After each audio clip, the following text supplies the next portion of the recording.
오늘 말씀의 제목은 은혜를 제대로 받으려면 이런 제목으로 같이 은혜를 나누고 싶습니다. 오늘도 말씀을 듣다가 깨닫는 은혜를 더하여 주시고 또 깨닫는 말씀을 붙들고 한 주간 또 승리하여 살기를 원합니다.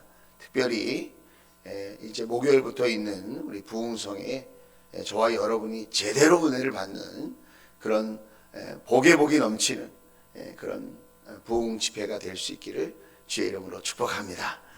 하나님이 우리 교회와 저와 여러분 모두를 위한 천국 잔치로 준비해 주셨습니다. 우리가 사모하는 마음으로 기도하고 또 기대하면서 주님을 만날 수 있게 되기를 먼저 주의 이름으로 축복합니다. 자, 여러분에게 시를 먼저 한 편 소개하겠습니다. 롱펠로우의 인생 창가 중에서 한 부분을 여러분에게 소개하겠습니다. 우리가 가야 할 곳 혹은 가는 길은 향락도 아니고 슬픔도 아니며 내일이 오늘보다 낫도록 행동하는 바로 그것이 인생이라. 내일이 오늘보다 낫도록 행동하는 바로 그것이 인생이라. 아무리 아름다울지라도 미래는 믿지 말라. 죽은 과거는 죽은 채 묻어두라. 아무리 반복해서 두 개씩 했네요. 그 다음에 맨 밑에 줄. 자, 행동하라. 살아있는 현재에 행동하라. 속에는 마음이 있고 위에는 하나님이 있다. 위인들의 모든 생애는 가르치나니 오늘도 장엄하게 살 수 있고 아마 먼 훗날 다른 사람이 장엄한 인생의 바다를 건너가다가 외로이 부서질 때를 만나면 다시금 용기를 얻게 될 발자국을 그대여 부지런히 일해 나가자. 어떤 운명에도 무릎 꿇지 말고 끊임없이 이루고 바라면서 일하고 기다리기를 힘써 배우자. 롱펠로우의 인생 창가 중에서 가운데 부분을 여러분에게 소개해 드렸습니다. 이 롱펠로우는 하버드 대학 교수이면서 시인이고 소설가였습니다. 그가 어느 날 휴지에다가 시를 한 편 썼는데 그 휴지가 얼마짜리가 됐느냐? 우리나라 돈으로 800만 원짜리가 됐습니다. 그냥 버려주는 휴지에다가 시를 한 편 썼는데 800만 원짜리의 가치를 지닌 종이가 됐다는 거예요. 조그만 종이에다가 한국 정부의 조폐공사가 도장을 찍고 발행을 하면 10,000원짜리도 되고 50,000원짜리도 됩니다.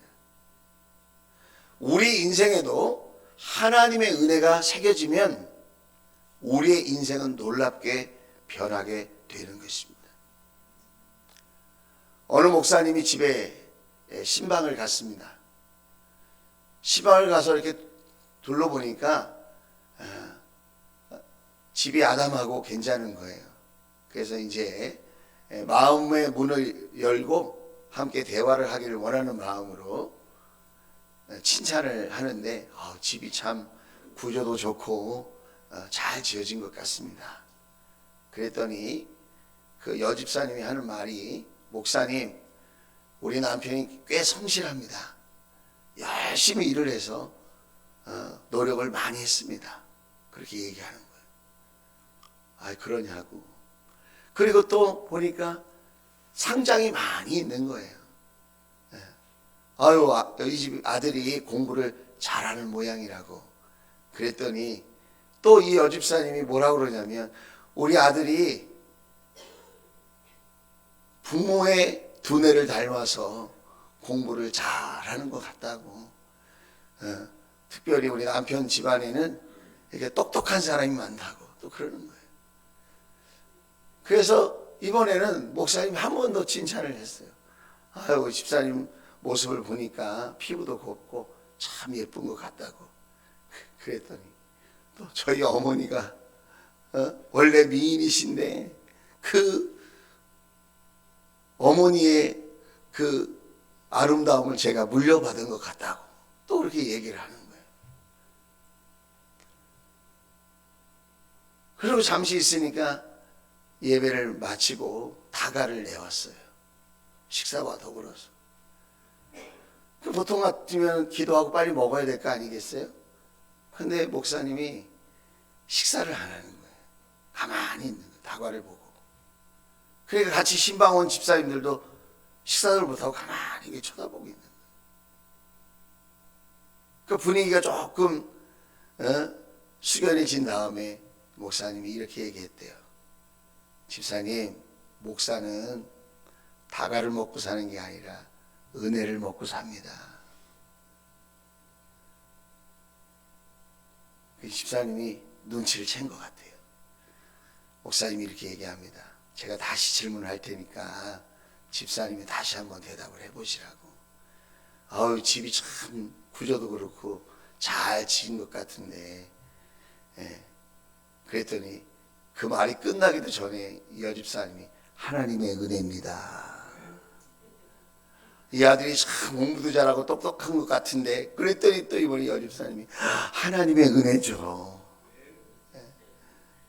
집사님이 참 아름답고 피부도 곱고 한 것 같습니다. 그랬더니 다 하나님의 은혜입니다. 여러분, 우리가 신앙생활하면서 뭘 놓치고 있죠? 하나님의 은혜를 놓치고 있어요. 여러분, 우리가 하나님의 은혜를 놓치면 세상 사람과 다른 게 뭐가 있을까요? 신앙생활을 하면 할수록 그 은혜가 깊어지고 그 은혜가 풍성해지고 그 은혜가 넘쳐나야 하는데, 왜 우리는 세상 사람처럼, 아니 세상 사람보다 못하게 자꾸 자기를 드러내려고 하고 자기의 노력과 실력으로 사는 것처럼 그렇게 우리는 착각하게 될까요? 자기가 하고 자기의 조건, 자기의 노력, 자기의 배경 때문에 내가 이렇게 살고 있다고 생각하면 남들보다 좀 더 나오면 우쭐하게 될 것이고, 남들보다 부족하다고 생각하면 여러분 비굴하고 낙심하며 살지 않겠어요? 저와 여러분은 하나님의 은혜로 사는 하나님의 자녀들인 줄로 믿습니다. 그래서 여러분, 우리가 은혜를 받았어도 더 큰 은혜를 사모해야 하고요. 아직 하나님의 은혜가 뭔지 모르는 분이 계시다면 하나님의 은혜를 받기 위해서 여러분, 우리가 하나님 앞에 믿음으로 나아가야 될 줄로 생각합니다. 그래서 오늘 말씀을 근거로 해서 믿음을 가지고 주님 앞에 나아갈 때 우리에게 필요한 게 뭐라고요? 은혜를 받는 거예요. 한번 따라서 하겠습니다. 은혜를 제대로 받으려면, 제대로 받아야 돼. 은혜도 삐딱하게 받으면 참 골치 아프더라고요. 자, 은혜를 제대로 받으려면 어떻게 해야 하는가? 자, 세 가지 같이 한번 나눠보도록 하겠습니다. 자, 16절 말씀입니다. 그러므로 우리는 담대하게 은혜의 보좌로 나아갑시다. 자, 우리가 은혜를 제대로 받으려면 어디로 나아가야 하느냐? 은혜의 보좌로 나아가야 된다는 거예요. 여러분, 그림을 한번 그려보세요. 왕의 자리가 있습니다. 왕의 자리. 그 왕의 자리가 보좌라고 해요. 보좌. 그 은혜의 보좌에 은혜의 아버지이신 하나님이 앉아 계세요. 그 은혜 보좌에 누가 앉아 계신다고요? 은혜의 아버지가 되시는 하나님이 딱 앉아 계세요. 그런데 그 은혜의 보좌 앞에 나아가는 사람은 누구냐? 저와 여러분이라는 거예요. 은혜의 보좌에는 은혜의 아버지 되신 하나님이 앉아 계시고, 저와 여러분은 어떻게 해야 되느냐? 그 은혜의 보좌 앞으로 나아가야 한다는 거예요. 큰 문제뿐만 아니라 작은 문제도, 쉬운 문제뿐만 아니라 어려운 문제도, 내가 풀 수 있는 문제뿐만 아니라 내가 풀 수 없는 태산 같은 문제가 내 인생에 있다 할지라도 은혜를 제대로 받으려면 어떻게 해야 되느냐? 그걸 가지고 사람에게 가는 게 아니고 그걸 가지고 하나님 아버지께로 나아가야 한다는 것입니다. 은혜의 보좌 앞에 하나님이 앉아 계시는데 그분은 누구라고 그랬죠? 제가 은혜의 아버지. 아버지는 자녀들이 부탁하고 요청하고 또 의지하기를 바란다는 거예요. 은혜의 아버지는 능력이 제한이 없으십니다. 은혜의 아버지는 인격이 완전하십니다. 그 은혜의 아버지는 못하실 것이 없는 분입니다. 그래서 은혜의 아버지 되시는 그 아버지는 어떻게 하면 자녀들에게 도움을 줄까? 어떻게 하면 그 자녀들이 행복하게 거룩하게 살게 만들어 줄까? 어떻게 하면 삶의 문제 속에 내가 너의 아버지가 되고 은혜가 넘치는 아버지가 된다는 사실을 알려줄 수 있을까?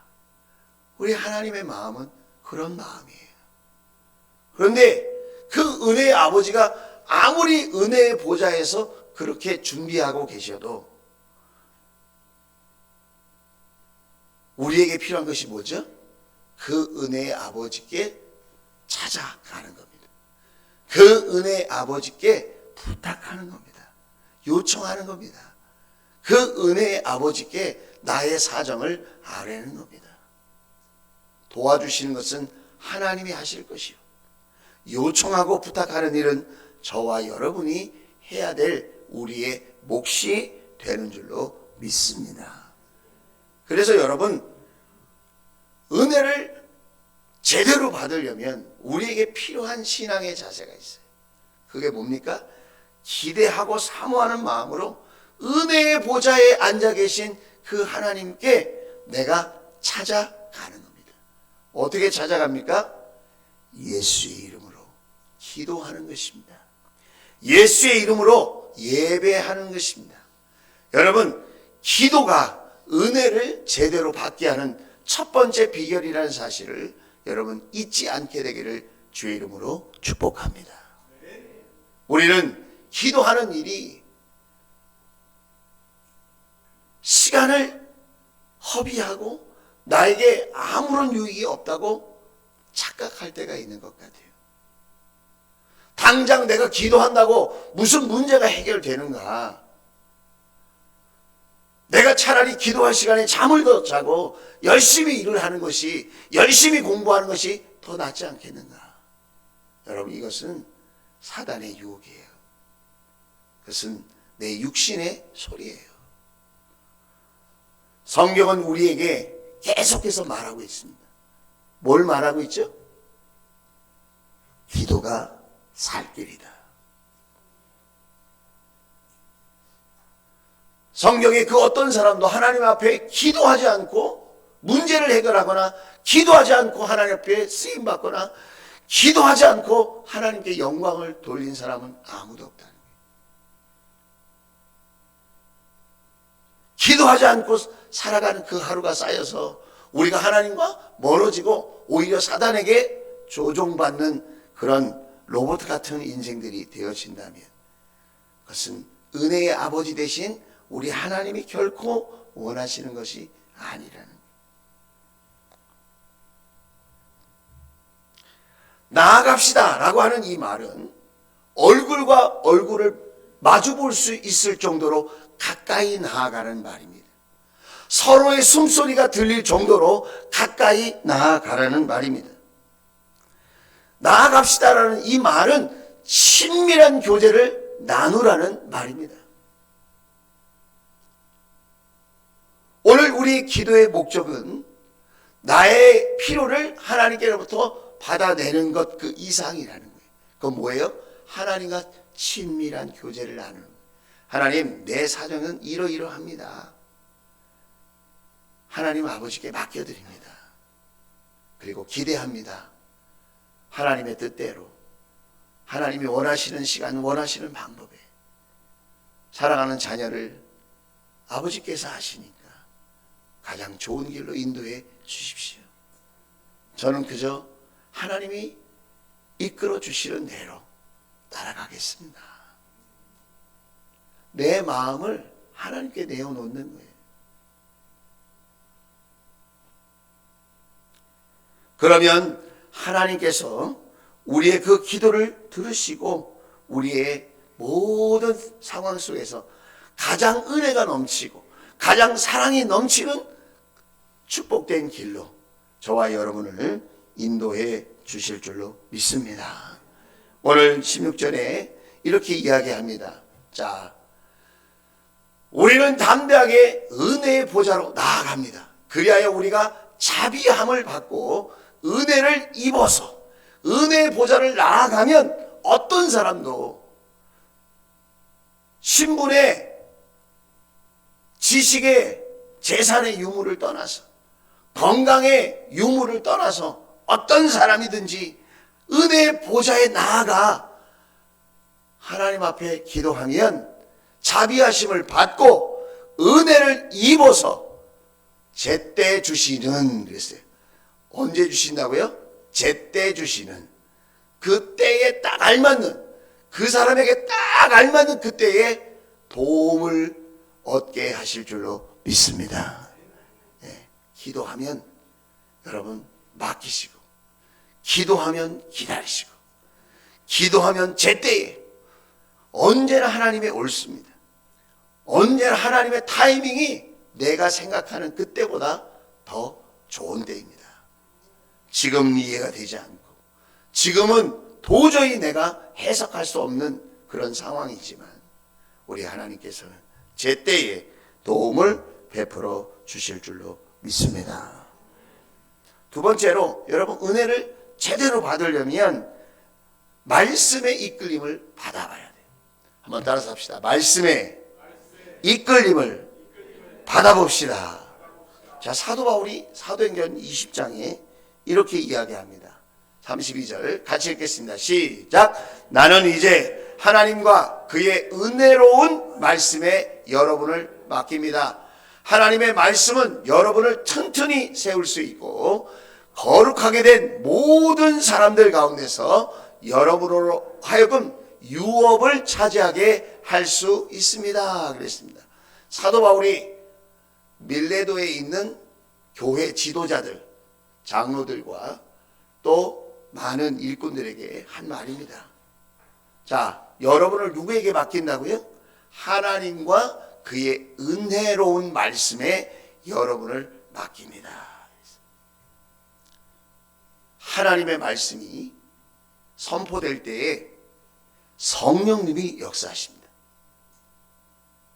사도행전을 보면 교회의 역사 속에 하나님의 말씀이 올바로 선포될 때에 성령님이 임하셔서 그들의 생각과 마음과 가치관을 변화시키고 그들의 인생을 새롭게 하신 것을 우리가 발견하게 되어집니다. 하나님의 말씀이 저와 여러분의 삶을 이끌어가는 것입니다. 내 생각과 내 현실이 나를 이끌어가면 내가 주인 되는 거예요.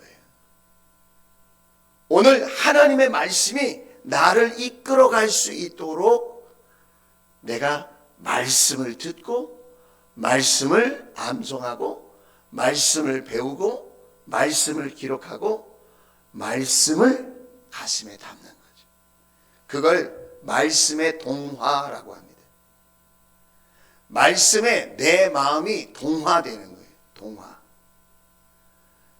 그 말씀이 내 삶의 중심을 이끌어가는 거예요. 그게 말씀에 이끌린다는 거예요. 지난 한 주간 동안 여러분은 무엇에 이끌리는 삶을 살았습니까? 힘들고 어려워도 월급 받을 생각에 이끌리며 살지는 않았습니까? 그게 나쁘다는 게 아니에요. 당연히 그런 삶이 우리 현실에게는 필요한 거죠. 그런데 그것이 전부가 되면 세상 사람과 우리가 다를 바가 뭐가 있겠습니까? 우리의 현실이 우리를 이끌어 가는 그 순간에도 우리가 놓치지 말아야 될 것이 있습니다. 우리는 하나님의 말씀에 이끌릴 때에 가장 은혜로운 삶을 살 수 있고, 또 우리의 삶에 하나님이 주시려고 하는 행복과 또 하나님의 뜻을 분별하며 살 수 있는 그런 인생들이 될 수 있다는 것입니다. 성경은 하나님에 관한 책일 뿐만 아니라 성경은 우리 인생에 관한 책입니다. 어제 노브랜드 앞에 있는 그 엉성한 사거리 있잖아요. 엉성한 사거리. 사거리는 사거리인데 거기가 애매해요. 노브랜드 앞에. 우리 교회에서 칼국수집 있는 쪽으로 쭉 직진으로 갈 수 있는데 그게 온전한 직선이 아니죠. 그리고 또 이렇게 도로가 나 있습니다. 그래서 오히려 칼국수집에서 교회 쪽으로 이렇게 오는데 차가 앞에 2대가 있는 거예요. 그 2대가 다 좋은 차예요. 튼튼해 보이는 차인데 신호가 바뀌었는데 안 가는 거예요. 그랬더니 뒤에 있는 차가 우리가 3번째쯤 됐는데 4-5번째 차가 줄을 섰는데 뒤에서 클락션을 울리더라고요. 빵빵. 근데 맨 앞에 있는 차가 가지를 않는 거예요. 잠시 멈칫하고 또 잠시 멈칫하더니 우측으로 가는데 아주 힘없이 천천히 가는 거예요. 우리 차 안에 앉아있던 한 청년이 얘기합니다. 저 사람은 길을 모르는 것 같아요. 차의 성능에 문제가 있는 게 아니에요. 차의 성능에 문제가 있는 게 아니고 길을 몰라서 저렇게 엉성하게 운전하고 있는 거라는 거예요. 차가 움직인다는 거예요. 여러분, 우리의 인생도 하나님의 말씀을 모르기 때문에 인생의 방향이 어디로 가야 할지를 모르기 때문에 내 인생에 어떤 큰 문제가 있는 게 아니라 하나님의 말씀에 인도함을 받지 못하기 때문에 우리가 그렇게 엉성하게 어그적 그렇게 인생길을 걸어가고 있는 것이 아닌가. 성경은 우리 인생의 내비게이션입니다. 하나님의 말씀이 저와 여러분의 삶을 바르게 인도하십니다. 오늘 하나님의 말씀은 여러분을 튼튼히 세울 수 있고 라고 말하고 있습니다. 하나님의 말씀이 저와 여러분의 인생을, 저와 여러분의 가정을, 저와 여러분의 미래를 튼튼히 세워 가신다는 거예요. 뿐만 아니라 맨 밑에 빨간 글씨, 하늘의 유업을 차지할 수 있도록 하나님 나라의 유업을, 하나님 나라의 그 축복을 우리가 받을 수 있는 그런 거룩한 존재로 우리를 세워주신다는 거예요. 뭐가요? 하나님의 말씀이. 이 시간에 여러분이 이무랑 목사를 통하여 하나님이 주시는 말씀을 듣고 있습니다. 그 말씀 중에 여러분의 태도가 이 말씀 중에 내가 한 말씀이라도 하나님의 말씀으로 적용할 수 있는 게 있을까? 이 말씀 중에 하나님께서 나의 삶을 위하여, 나의 지금 현실을 위하여서 주시는 축복의 말씀이 있을까? 그것을 여러분 귀 기울여 들어보는 거예요. 아, 오늘도 목사님이 설교하시네? 여러분, 그런 차원이 아니라 하나님이 인문학 목사를 통해서 우리 주원교회 사랑하는 성도들에게 지금 말씀하고 있는 거예요. 예화를 기억하지 마시고 하나님 말씀을 붙으세요. 이 말씀 중에 어느 게 하나님께서 나에게 주시는 은혜와 소망과 축복의 말씀이 되는 거예요. 만약 그것이 여러분이 예배가 다 끝날 때까지도 경험되지 않으면 여러분이 의지적으로 내가 이 말씀을 붙들고 한번 살아봐야 되겠다고 하는 그 말씀을 여러분이 하나를 선택하시길 바랍니다. 그렇게 한 주 한 주가 쌓이면 여러분이 말씀에 동화되고 말씀에 이끌리는 삶이 무엇인지 경험하게 될 줄로 믿습니다. 더 놀라운 것은 그렇게 말씀이 삶 공부를 통해서든지 또 여러분이 통독을 통해서든지 또 여러분이 설교 말씀을 통해서든지 여러분이 또 묵상하는 말씀을 통해서든지 그렇게 말씀이 여러분의 마음속에 차곡차곡 쌓이면 말이죠, 중요한 결정을 하려고 할 때, 중요한 판단을 해야 될 때, 그때 갑자기 하나님 말씀이 딱 떠오르는 신적인 말씀의 능력을 여러분이 경험하게 될 것입니다. 그런 은혜가 있을지어다. 중요한 순간에 화가 치밀어 올라오는 게 아니라 하나님의 말씀이 치밀어 올라오는 거예요. 아, 하나님 말씀이 이렇게 하셨지. 그리고는 나의 욕심과 나의 욕망과 나의 거짓됨과 나의 어리석음을 조율해 나가는 거죠. 중요한 순간에 세상적인 생각, 욕심으로 확 차오르면 잘못된 방향으로 가는 거죠. 바로 그때 하나님의 말씀이 여러분에게 떠올라서 그 말씀에 이끌려 살아가는 은혜를 제대로 받는 저와 여러분 될 수 있기를 주의 이름으로 축복합니다. 여러분, 하나님의 사람들은 말씀에 이끌리는 사람입니다. 사람에게 이끌리는 게 아니에요. 돈에 이끌리는 게 아닙니다. 하나님의 말씀에 이끌려야 돼요. 이번 부흥성회를 통해서도 여러분 하나님의 말씀을 듣고 하나님이 특별하게 준비한 별미들이 쏟아지게 될 텐데, 시간 여러분 그 말씀 속에 하나님이 나에게 주실 말씀이 뭔가, 나의 상황과 형편을 다 아시는 은혜의 아버지께서 나에게 목사님을 통하여 주시는 그 축복의 말씀이 뭔가, 그 말씀을 여러분 받을 수 있는 아름다운 기회가 될 수 있기를. 지금이 은혜의 날입니다. 지금이 구원의 때입니다. 할렐루야. 놓치지 않게 되기를 주의 이름으로 축원을 드립니다. 마지막으로 세 번째, 제대로 은혜를 받으려면 하나님의 인도하심에 겸손해야 한다는 것입니다. 자, 베드로전서 말씀을 여러분에게 한번 소개하겠습니다. 베드로전서 5장 5절에서 6절입니다. 젊은이 여러분, 이건 모든 사람에게 하는 말이에요. 나는 안 젊은데 그렇게 하지 마시고 모든 사람에게 하는 말이에요. 베드로 사도가 노년에 하는 말이니까. 젊은이 여러분, 이와 같이 여러분도 나이가 많은 이에게, 이 나이가 많다는 말은 연세 드신 분에게 이런 말을 하는 게 아니에요. 연륜이 있고 앞장서서 섬기는 리더들에게 그 말이에요. 지금으로 말하면 목자 목녀님들에게, 목사님 사모님에게, 앞장서서 섬기는 중직자들에게 이런 말이에요. 그들에게 복종하십시오. 모두가 서로 겸손의 옷을 입으십시오. 하나님께서는 교만한 자를 물리치시고 겸손한 사람에게 은혜를 베푸십니다. 여러분, 겸손한 옷을 입으라는 거예요. 내가 원래 본질적으로 겸손한 사람은 아니야. 옷을 입었다는 거예요. 옷을 입었다. 네. 옷이 날개라고 그러잖아요. 여러분, 겸손의 옷을 입게 되기를 주의 이름으로 축복합니다.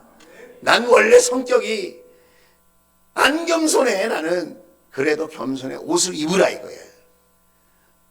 그러면 하나님께서 어떻게 해요? 은혜를 베풀어 주신다는 거예요.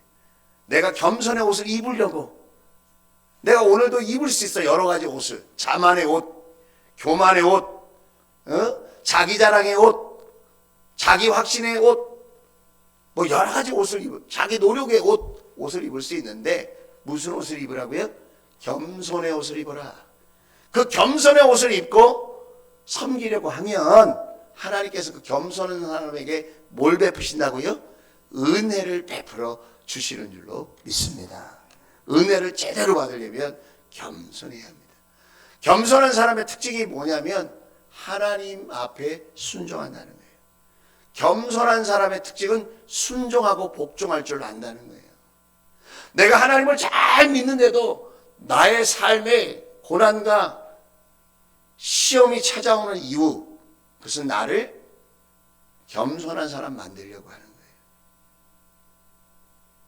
나는 교회를 오래 다니고 열심히 봉사도 하고 나는 최선을 다하는데 왜 나는 그 시험에 잘 들고 왜 나는 이렇게 삶이 고단하고 어려운가?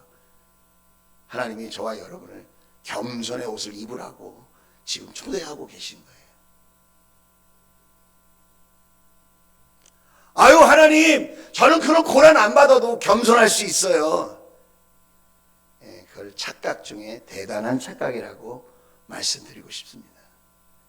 우리 가운데에 스스로 겸손의 옷을 입을 수 있는 사람은 아무도 없습니다. 동방의 가장 의인이었던 욥도 우리가 묵상하면서 요즘 욥기를 나누고 있지 않습니까? 우수 땅의 가장 의인이에요. 가장 믿음이 좋은 사람이에요. 그런데 욥기 1장 21절에 보면 그가 큰 환난을 만났어요. 자녀를 다 잃었습니다. 재산을 다 빼앗겼습니다. 자기 몸에는 몹쓸 병이 생겼습니다.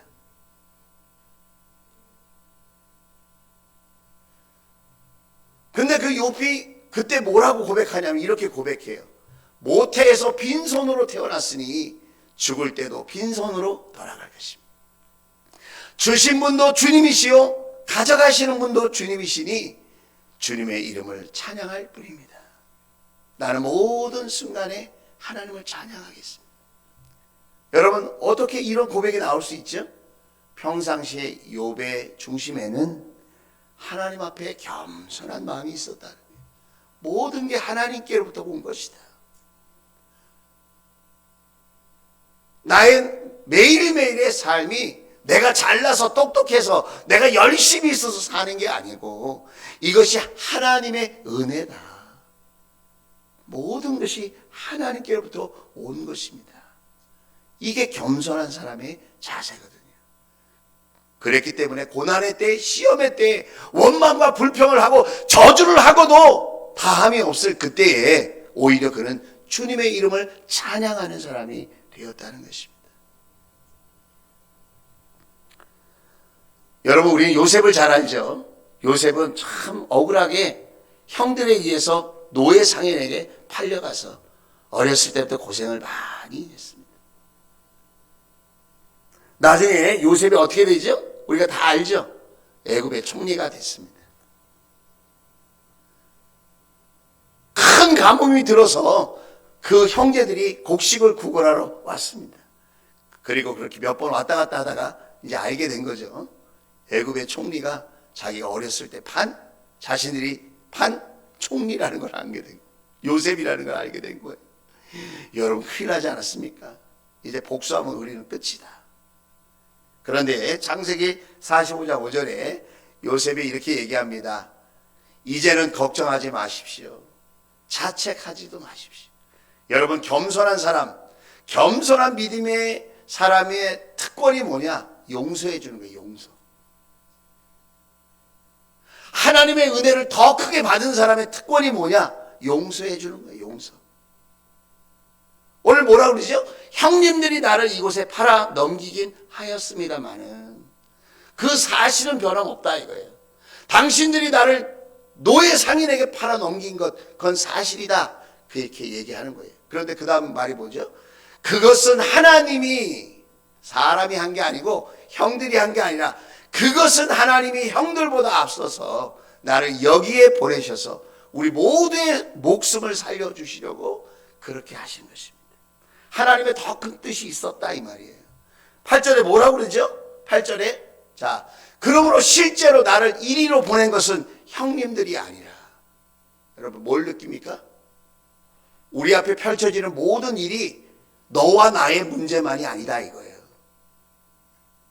이건 너와 나의 문제, 우리 사람끼리의 문제만이 아니라 이 문제 배후에는 누가 계시다? 하나님이 계시다는 거예요. 여러분 너무 속상해하지 마세요. 너무 힘들어하지 마세요. 너무 고달파하지 마세요. 너무 가슴 아파하지 마세요. 우리에게는 은혜의 아버지 되시는 하나님이 계신 줄로 믿습니다.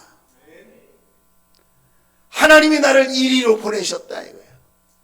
바로의 아버지가 되게 하시고 바로의 온 집안의 최고의 어린이 되게 하시고 이집트 온 땅의 통치자로 세워서 우리 온 가족과 민족을 살릴 수 있는 생명의 길을 만들어 놓으셨다. 할렐루야.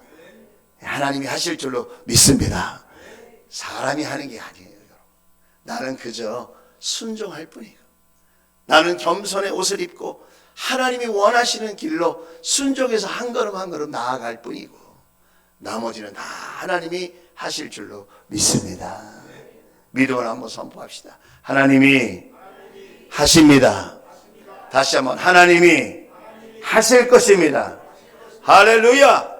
하나님이 하신다. 그러니까 우리는 낙심하고 절망할 이유도, 교만하거나 우쭐할 이유도 없다 이거예요. 하나님이 하실 줄로 믿습니다. 하나님이 하실 줄로 믿고 겸손의 길을 가면 여러분 하나님께서 은혜를 베풀어 주실 줄로 믿습니다. 히브리서 5장 말씀입니다. 히브리서 5장 7절 8절 말씀 보면 예수께서 육신으로 세상에 계실 때에 자기를 죽음에서 구원하실 수 있는 하나님께 큰 부르짖음과 많은 눈물로서 기도와 탄원을 올리셨습니다. 하나님께서는 예수의 경외심을 보셔서 그의 간구를 들어주셨습니다. 여러분, 은혜를 제대로 받는 법이 뭐라고요? 예수님도 이렇게 안타까운 마음으로, 애절한 마음으로, 절실한 마음으로 기도하셨다면 우리도 기도해야 될 줄로 믿습니다. 기도 신앙이 은혜를 제대로 받게 합니다. 자, 8절 말씀. 그는 아드님이시지만 고난을 당하심으로 순종을 배우셨습니다. 여러분, 우리도 고난을 낭비하지 맙시다. 내가 원하는 삶이든 내가 원하지 않는 삶의 모습이든 내가 어떤 삶의 형편에 놓여 있든 여러분 그 고난, 그 어려움, 그 시험을 통해서 순종함을 배우고 예수님이 가셨던 그 길, 겸손의 길로 나아갈 수 있게 되기를 주의 이름으로 축원을 드립니다. 그럴 때 은혜가 제대로 우리에게 옵니다. 이제 말씀을 마쳐보겠습니다. 은혜를 받는 사람은 뭔가 다르긴 다르더라고요. 그것은 뭐냐? 세상을 두려워하지 않는다는 것입니다. 우리에게 정말 두려운 분은 여호와 하나님 한 분입니다. 사랑하는 주원가족 여러분, 오늘 이 말씀을 저는 이렇게 적용해 보고 싶습니다. 한 주간 동안 더 깨어서 기도해 봅시다. 이 한 주간 동안 하나님 앞에 엎드려 봅시다. 예수님도 큰 눈물과 탄식과 간절함으로 하나님께 매달렸다면 우리도 그렇게 해야 하지 않겠습니까?